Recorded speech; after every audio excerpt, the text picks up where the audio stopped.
के ठेका दैता सुना भौजाई। हंस हंस के खाली बोलियो देबै धनवा बाई ठाई। हंस हंस के खाली बोलियो देबै धनवा बाई ठाई।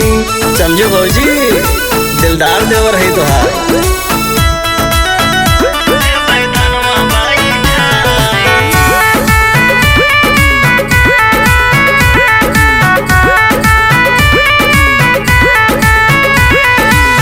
अपने इंजन से खोल देबै हम खेत में तोहरे पानी। टाइम टाइम पे पहुँचायू खाली भौजी दाना पानी। माना बात हमार न भौजी करा तू आना कानी। कब जरयू चारे आई हो भौजाई। मुस्काई के खाली बोलियो देबै धनवा बाई ठाई। चाहे बारिश पड़े चाहे पाला लेकिन धान लगाइन के छोड़बे भौजी।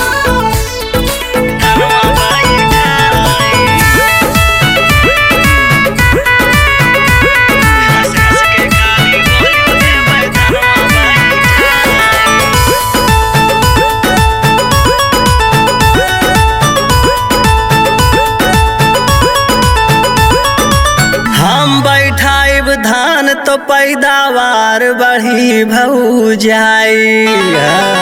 यतना धान होई के तोहरे घरवा में नाही अमाई।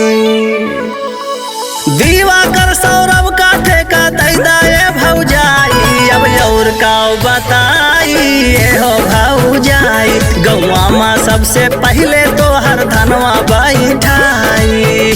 गाँव वाले कहें अरे गजब भौजी तो आगर गए।